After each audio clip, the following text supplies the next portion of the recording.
তৃতীয় জিনিসটা কি, সেটা হচ্ছে আল আমাল সালেহ। আল আমাল সালেহ, আমাল সালেহ, যত সালেহ আমল অর্থাৎ সৎ কাজ। আর এই সৎ কাজের প্রেসক্রিপশন কে দেবে? যে সৎ কোরআন এবং সুন্নাহ। কোরআন এবং সুন্নাহর মাধ্যমে প্রেসক্রাইবড যে কোনো সৎ কাজ এর মাধ্যমে বরকত অর্জন হতে পারে। এবং তার আলা রাসি হাদিহিল আমাল আল ঈমান ওয়াত তাকওয়া। এই সমস্ত ভালো আমলের শুরুতেই আছে কি? পুরোভাগেই বা শিরোভাগে আছে ঈমান এবং তাকওয়া। ঈমান এবং তাকওয়া ছাড়া আর কোনো সৎ কাজ সৎ হিসাবে আল্লাহ তাআলা অ্যাকসেপ্ট করবেন না। ওটা মানুষ সমাজ করুক, একজন লোক দান করে কিন্তু তার ঈমানও নাই, তাকওয়াও নাই, তাহলে এই দানশীলতা মনুষ্য সমাজে একটা পপুলারিটি তাকে এনে দেবে, এটাই তার পাওনা, শেষ হয়ে গেল। দুনিয়াতেই তার এই পাওনাটা শেষ হয়ে গেল। দেখেন, আল্লাহ তাআলা কিন্তু প্রত্যেকটা ভালো কাজের একটা রিমুনারেশন দেন, পুরস্কার দেন, হোক সেটা দুনিয়ায় অথবা আখিরাতে, অথবা দুনিয়া আখিরাতে দুটোতেই মিলিয়ে। যারা দুনিয়া চায়, আখিরাত চায় না, তাদেরকে দুনিয়াতে দিয়ে দেন। যারা আখিরাত চায়, দুনিয়া চায় না, তাদেরকে দুনিয়াও দেন, আখিরাতও দেন। সুবহানাল্লাহ। তাহলে এটা নিয়ে আমরা আরেকটু কথা বলবো। তাহলে আমাল সালেহা আরও কি কি আছে সেটা নিয়ে একটু কথা বলবো। এখানে শেখ সালেহ আল শেখ হাফিজাহুল্লাহ হাদিহি মাফাহিমুনা এরকম একটা গ্রন্থে এই সম্পর্কে, বরকত সম্পর্কে কিছু কথা বলেছেন। বরকতকে তিনি দুভাগে ভাগ করেছেন। বলেছেন আল্লাহর কিতাব আল কোরআনে এবং রাসূল সাল্লাল্লাহু আলাইহি ওয়াসাল্লামের সহিহ সুন্নাহর মধ্যে বরকত দুভাবে এসেছে। একটা হচ্ছে মানে কি দিয়ে বরকত অর্জন করবো, সেটা হচ্ছে বারকাতু দাত, অর্থাৎ শরীরের কোনো অঙ্গ প্রত্যঙ্গ বা কোনো কিছু দ্বারা, শরীর থেকে নির্গত কিছু দ্বারা বরকত অর্জন করা। এবং সেটা হচ্ছে নবী রাসূলদের সাথে খাস, যেটা একটু আগে আমরা বললাম। এবং নবী রাসূল ছাড়া আর কোনো সাহাবাদের সাথেও সেটা সম্পৃক্ত হতে পারে না। লা ইউশরিকুহুম ফীহি গায়রুহুম হাত্তা আকাবির আস-সাহাবা কাআবি বকর ওয়া উমর ওয়া উসমান ওয়া আলী লা ইউশরিকুনাহুম ফি হাযিহিল বারাকাহ। মানে এই খলিফারা বা সাহাবায়ে কেরামরা এই বারাকাতের মধ্যে কখনোই শরীক হবে না, হয় না। ওয়ালা ইয়াতাআদ্দা আথারু বারাকাতিল আম্বিয়া ইল্লা লিমান কানা মুক্তাদিয়ান বেআমালিহি মুনতাহিয়ান বেনাহিহি। খুব গুরুত্বপূর্ণ একটা কথা বলেছেন। আচ্ছা, এখন নবী রাসূলদের যেমন চুল, থুথু কিংবা ঘাম, এগুলো দ্বারা বরকত অর্জন করা যায় যদি কারো কাছে সেটা সাব্যস্ত হয় যে অরিজিনালি আছে। ফেক জিনিসগুলো দিয়ে কিন্তু হবে না। আজকাল অনেকেই দাবি করেন তার কাছে নবী সাল্লাল্লাহু আলাইহি ওয়াসাল্লামের খড়ম আছে, কেউ দাবি করেন চুল আছে। দলিল কোথায়? এটা সাহাবায়ে কেরাম পর্যন্ত গ্রহণযোগ্য ছিল, আর এরপরে এখানে ইয়াকিন রাখার আর কোনো সুযোগ নাই। কেউ দাবি করলে আমরা বলবো এটা তার মাসউলিয়ত, তার রেসপন্সিবিলিটি। হাও বলবো না, নাও বলবো না। তবে যার কাছে সত্যি আছে তিনি কি সাব্যস্ত করতে পারবেন? তার কাছে কি সে সনদ আছে যে এটা সত্যি রাসূল সাল্লাল্লাহু আলাইহি ওয়াসাল্লামের চুল অথবা খড়ম অথবা ব্যবহৃত জিনিস আপনার কাছে আসলো কি করে, টার্কিতে আসলো কি করে, বাংলাদেশে আসলো কি করে? এই বিষয়গুলো ভাবার অবকাশ আছে। সেখানে ইয়াকিন রাখাটা বড় কঠিন। কেউ যদি ইয়াকিন না রাখেন তাকে দোষা যাবে না। অর্থাৎ কেউ যদি দাবি করেন তার কাছে কোনো নবীর ব্যবহৃত কোনো জিনিস বা শরীরের কোনো জিনিস আছে, তাহলে সেটাতে যদি আমরা বিশ্বাস স্থাপন না করি তাহলে আমাদেরকে লাউম বা তিরস্কার করা যাবে না। বরং এটাই শুদ্ধ যে যেহেতু এখানে কোনো প্রমাণ নেই, অতএব এগুলোকে তাদের কোনো জিনিস বলে স্বীকৃতি দেওয়া যাবে না। এটা দেওয়া যেত রাসূল সাল্লাল্লাহু আলাইহি ওয়াসাল্লামের জীবদ্দশায়, কোনো সাহাবীর কাছে হয়তো কিছু ছিল, অথবা রাসূল সাল্লাল্লাহু আলাইহি ওয়াসাল্লাম ইন্তেকালের পরেও কোনো সাহাবীর কাছে কিছু জিনিস থেকে যেতে পারে। একটা জেনারেশন গ্যাপে বেশি প্রবলেম হয় না, কিন্তু বিশাল জেনারেশন গ্যাপে দেখা যাচ্ছে যে আসলে এখন যদি কেউ দাবি করেন, এখানে বিশেষ করে এই দাবিগুলো করে দেখা যাচ্ছে কেউ মিউজিয়াম সাজান, এই দাবিগুলো করে কেউ আপনার হয়তো টুপাইস কামানের চিন্তা ভাবনা করেন, এগুলো আছে। আর মক্কায় যে বেশ কয়েকটা মিউজিয়াম আছে, মক্কা এবং মদিনায় রাসূল সাল্লাল্লাহু আলাইহি ওয়াসাল্লামের বিভিন্ন জিনিসগুলোকে নিয়ে, যেমন একটা মিউজিয়াম আছে আসসালামু আলাইকা আইয়ুহান নবী। আমি দুবার ভিজিট করেছি। এটা ভিজিট করলে মানুষের ঈমান এমনি বেড়ে যায়, কারণ হাদিসের আলোকে, শুধু সহিহ হাদিসের আলোকে তিনি রাসূল সাল্লাল্লাহু আলাইহি ওয়াসাল্লামের সিরাহ এবং সংশ্লিষ্ট সমস্ত ইতিহাস তুলে ধরেছেন ডক্টর নাসির আয-যাহরানী হাফিজাহুল্লাহ। এবং তিনি এটার উপরে তার আরও কিছু সহকর্মী সহ অনেক কাজ করেছেন। এবং এই ভলিউমটা গিয়ে পৌঁছেছে 500 ভলিউম, 500 ভলিউম, বিশাল। আচ্ছা, সেখানে আমরা দেখেছি রাসূল সাল্লাল্লাহু আলাইহি ওয়াসাল্লামের ব্যবহৃত যেমন অজুর পাত্রটা কেমন ছিল, অথবা যখন আমরা মুদ তাই না? তারপরে যেমন রাসূল সাল্লাল্লাহু আলাইহি ওয়াসাল্লামের যুগে ব্যবহৃত যেটা দ্বারা যাকাতুল ফিতরা কিংবা আরও অনেক কাফারা আমরা হিসাব করে থাকি, সেটা কেমন ছিল জিজ্ঞেস করলাম। এই যে সুন্দর সুন্দর করে বানালেন, আবার অনেক তরবারি ছিল দেখলাম, ধনুক ছিল, বল্লম ছিল, বলে যে না, এগুলো একটাও রাসূল সাল্লাল্লাহু আলাইহি ওয়াসাল্লাম ইউজ করেছেন এমন প্রমাণ আমাদের কাছে নাই। কিন্তু আমরা হাদিস থেকে নিয়ে, এগুলোর ইতিহাস থেকে নিয়ে, এগুলোর কোনটা শেপ, ওজন অথবা কি হতে পারে সেটার উপর ভিত্তি করে এগুলোকে তৈরি করা হয়েছে, যাতে মানুষ হাদিস পড়ে আর প্র্যাকটিক্যাল জিনিসগুলো দেখে হাদিসটাকে মানুষ হৃদয়ঙ্গম করতে পারে। একটা সুন্দর কথা নাসরাত জাহানি বললেন একটা আলোচনা, সেখানে বেশ কয়েক দেশের মন্ত্রীও ছিল। আমি একটা কনফারেন্সে যাওয়ার পরে আমাদের ব্যবস্থা করা হয়েছিল। বললেন যে রাসূল সাল্লাল্লাহু আলাইহি সাল্লাম যখন খুতবা দিতেন অথবা সালাত পড়তেন, তখন একটা আনাজা ব্যবহার করতেন, আনাজা। আর কখনো কখনো সূত্রা হিসাবে আনাজাকে সামনে পুঁতে রাখতেন। আনাজাটা কি?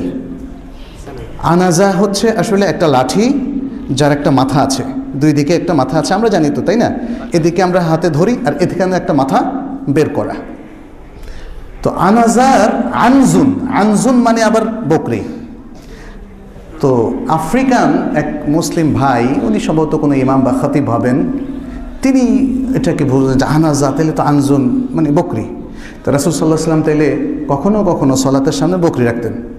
তিনি বললেন যে তাইলে এই সুন্নতটাও পালন করি, তিনি বকরি রাখলেন।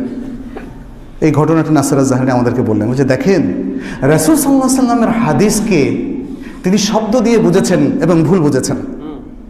এই জন্য হাদিসের তর্জমার ক্ষেত্রে আমরা দেখি যে অনেক সময় ভুল হয়ে যায়। এই জন্য কিছু কিছু জিনিস দেখা যেতে পারে। আপনারা যদি সেই মিউজিয়াম দেখেন তাহলে বুঝবেন কি পরিমাণ কম পানি দিয়ে রাসূল সাল্লাল্লাহু আলাইহি ওয়াসাল্লাম ওযু করতেন। তাহলে এই বাংলাদেশে আজকে পানির অভাব দেখা দিয়েছে, তাই না? তাহলে পানিটা কিন্তু সাশ্রয় হতো। এখানের অধিকাংশ মানুষ মুসলিম, পানিটা সাশ্রয় হতো। কি পরিমাণ পানি দিয়ে তিনি গোসল করেছেন, পুরো একটা গোসল। সুবহানাল্লাহ। আমরা মনে হয় তার 50 থেকে 100 গুণ পানি দিয়ে গোসল করি। ইসরাফ আর কাকে বলে? অপব্যয়।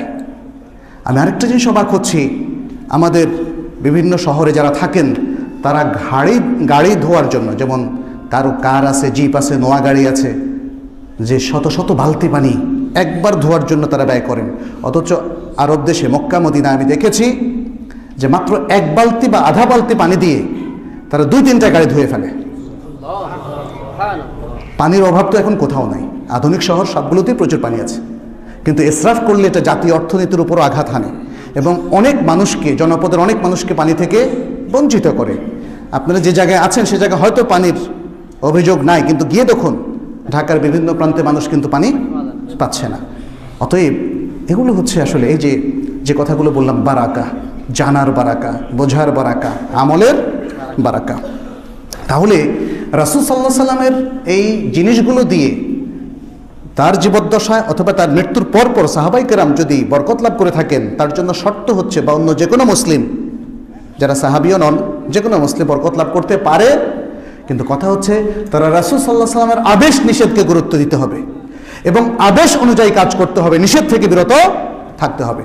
যে ব্যক্তি রাসূল সাল্লাল্লাহু আলাইহি সাল্লামের আদর্শে বিশ্বাসী নয়, তার প্রতি ঈমান রাখে না, তার আমলে বিশ্বাস করে না, তার সুন্নাহকে অনুসরণ করে না, সে যদি সারা জীবন রাসূল সাল্লাল্লাহু আলাইহি সাল্লামের সব জিনিস নিয়ে বসে থাকে, কোনো বরকত লাভ হবে না। এটা শেখ সালেহ আল শেখ তিনি সুন্দর করে বলছেন যে এই জন্য আমরা দেখি এমনকি যে মুহূর্তে সাহাবায়ে কেরাম রাসূল সাল্লাল্লাহু আলাইহি সাল্লামের নির্দেশ থেকে হয়তো ভুল ক্রমে বা অসচেতনতার কারণে, অসতর্কতার কারণে বের হয়ে গিয়েছেন, তখনও বরকত থেকে তারা বিচ্ছিন্ন হয়ে গিয়েছেন। দলিল হচ্ছে গজওয়াতে উহুদের মধ্যে যখন তীরন্দাজদেরকে দায়িত্ব দেওয়া হলো, তোমরা এখানে বসে থাকো, পরবর্তী নির্দেশ আসার আগ পর্যন্ত সরবে না, কিন্তু তারা যখন ধারণা করলেন বিজয় চূড়ান্ত হয়ে গেছে, তারা সরে গেলেন। কিন্তু এই সরে যাওয়ার মধ্যে কিন্তু এটা রাসূল সাল্লাল্লাহু আলাইহি ওয়াসাল্লামের অবাধ্য হওয়া ছিল না, কিন্তু নির্দেশের লঙ্ঘন হয়েছিল। এই নির্দেশের ন্যূনতম লঙ্ঘনের কারণে কি হয়েছিল? মুসলমানদের বিপর্যয় দেখা দিল। 70 জনের মতো সাহাবা সেখানে শহীদ হলেন। আল্লাহু আকবার। চড়া মূল্য দিতে হলো। মুসলমানদের তো চূড়ান্ত বিজয় হয়েই যেত, ওখান দিয়ে যদি না ঢুকতো খালিদ বিন ওয়ালিদ, চূড়ান্ত বিজয় হয়ে যেত না? তাহলে আর কোনো হত্যাকাণ্ড সেখানে যুদ্ধের মধ্যে হতো না, যুদ্ধ আর এক্সটেন্ড করতো না, রাসূল সাল্লাল্লাহু আলাইহি ওয়াসাল্লামও বিপর্যয়ের মুখে পড়তেন না। বারাকাত কোন দিক থেকে চলে গেল খেয়াল রাখতে হবে। এভাবে মনে রাখতে হবে নবী আম্বিয়াদের জিনিসগুলো দিয়ে বারাকা তখনই প্রযোজ্য হবে যখন তার নির্দেশ কেউ মেনে চলবেন। দ্বিতীয় তিনি বলছেন আসানে বারাকাত আমালিন ইত্তেবা, বারাকাত আমালিন ইত্তেবা, আমল এবং নবী সাল্লাল্লাহু আলাইহি ওয়াসাল্লামকে ইত্তেবা করা বারাকা, এটা সবার জন্য খাস, মানে সবার জন্য আম, ব্যাপক। যত ব্যক্তি এই আমল করবে, রাসূল সাল্লাল্লাহু আলাইহি ওয়াসাল্লামকে সঠিকভাবে ইত্তেবা করবে, তত ব্যক্তি বারাকাতটা পাবে। এটাই হচ্ছে ঈমান এবং তাকওয়ার বারাকা। এবং এই কথাটাই উসাইদ বিন হুযায়র রাদিয়াল্লাহু তাআলা আনহু মদিনার, তিনি আবু বকর রাদিয়াল্লাহু তাআলা আনহুকে উদ্দেশ্য করে বললেন, মা হিয়া বিআউয়ালি বারাকাতিকুম ইয়া আলা আবি বকর, হে আবু বকরের পরিবার, এটাই তোমাদের প্রথম বারাকাত নয়। এটা দিয়ে তিনি বোঝাতে চাচ্ছেন যে আবু বকর রাদিয়াল্লাহু তাআলা আনহু এবং তার পরিবার কি পরিবার ইসলামের পক্ষে কাজ করেছেন, রাসূল সাল্লাল্লাহু আলাইহি সাল্লামকে সহায়তা দিয়েছিলেন। সে হিজরতের সময়, হিজরতের আগে, হিজরতের পরে সব সময়। বারাকাত বলতে তিনি আবু বকরের চুল বুঝান নাই, চোখ বুঝান নাই। বারাকাত বলতে তিনি বুঝিয়েছেন আবু বকর রাদিয়াল্লাহু তাআলা আনহুর কন্ট্রিবিউশন ফর ইসলাম এবং for the prophet of Islam, ইসলাম এবং ইসলামের নবীর জন্য তাদের যে অবদান সেটি তিনি উল্লেখ করেছেন।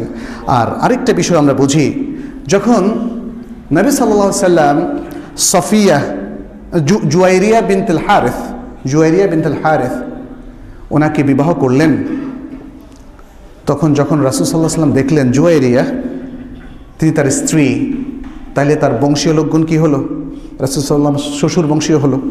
তাইলে বন্দীদেরকে একে একে কোনো ঘোষণা দিতে হয় নাই, কোনো ধরনের প্রণোদনা দিতেও হয় নাই। সবাই ভাবলেন রাসূল সাল্লাল্লাহু আলাইহি সাল্লাম শ্বশুরের পরিবার বা তাদের আত্মীয় স্বজন আজাদ করে দিতে থাকলেন, প্রচুর লোকদেরকে আজাদ করে দেওয়া হলো। তখন আয়েশা রাদিয়াল্লাহু তাআলা আনহা একটা সুন্দর উক্তি করলেন, তিনি বললেন, ফামা রাআইতু ইমরাআতান কানাত আ'যামা বারাকাতান আলা কওমিহা মিনহা, আমি এই জুয়াইরিয়ার চাইতে নিজের জাতির জন্য সবচেয়ে বরকতময় আর কোনো মহিলাকে দেখিনি। রাসূল সাল্লাল্লাহু আলাইহি ওয়াসাল্লাম তার সাথে তার এই রিলেশনের কারণে কি হলো, তার জাতির সব লোকগুলো মুক্ত হয়ে গেল। তো রাসূল সাল্লাল্লাহু আলাইহি ওয়াসাল্লাম এখানে কিন্তু জুয়াইরিয়া, এখানে আমলটা কি ছিল? বিবাহ একটা আমল মুবারক, রাসূল সাল্লাল্লাহু আলাইহি ওয়াসাল্লামের জাওয়াজ মুবারক, তার প্রত্যেকটা আমল মুবারক।